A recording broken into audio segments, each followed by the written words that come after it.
Hello mga ka-Elia, pagpatuloy natin ang ating little mission. Ito nga pala ang aking driver, si Kuya Makmak Rubaya.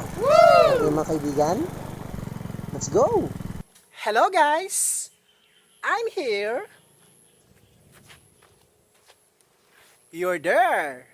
Pupunta po tayo ngayon ng Barangay Kasili para dito po magkalat ng ating 5 wishing favor. Kaya tara't samahan niyo ako mga kaibigan, let's go! Yes! Wow!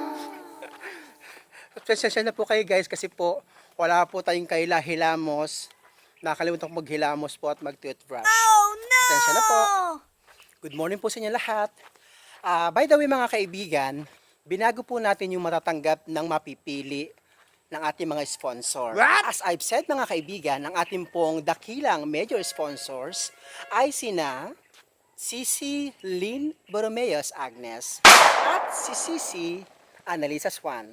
Kaya laging tanda mga kaibigan, dapat natin silang subaybayan upang sila ay atin maging kaibigan. At makasisigurado ako sa inyo mga kaibigan na sila ay sobrang bait at pala kaibigan. Tara, samahan niyo na mga kaibigan at magkaroon na tayo ng wishing favor dito sa Barangay Kasili, Binangonan, Rizal. Let's go! Binago po natin mga kaibigan ang halaga ng matatanggap ng 3 mapipili. What? Hindi na po tayo pipili ng 3, kundi 10 mapalad na makakatanggap ng 500 petot worth of groceries. Yan po mga kaibigan, bawat barangay po na makapulot sa 5 pirasong wishing favor, isa po sa 5 ay makakatanggap po ng 500 pesos worth of groceries. Pwede pa naman yung gawing adas na lang kung ayaw po ninyong groceries. Napag-uusapan po naman yan.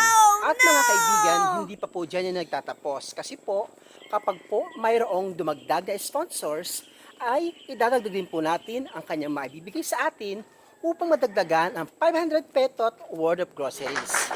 Kaya mas lalaki pa po siya mga kaibigan if meron pong mag-sponsor na panibago. Sa ngayon po, ang ating pong sponsors po ay 2 pa lang.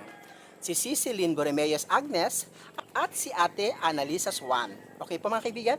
Let's go! Samahan niyo na ako. Ito po mga preni. Pababa na po tayo ng Barangay Kasili. Woo! Dito po tayo hanap ng place na paglalagyan natin ating wishing favor para po naman sila ay makasama at makasali sa ating pamaskong handog ng ating mga sponsors. Wow! Ulitin po mga kaibigan, simple wish lang po at simple message po para sa mundo. Para po mas maging maganda at kaya-ayang ating kapaskuhan. Para po mabasa ng iba ang inyong mga mensahe. Dahil malay mo mga kaibigan, ang inyong mensahe ang makapagkukurot ng puso ng isa nating mamayan. Pasensya na po ko tayo wala ligo-ligo mga kaibigan. Ang ganda po pala ng bahay dito sa Kasili mga kaibigan. Ang sosyal ng gara.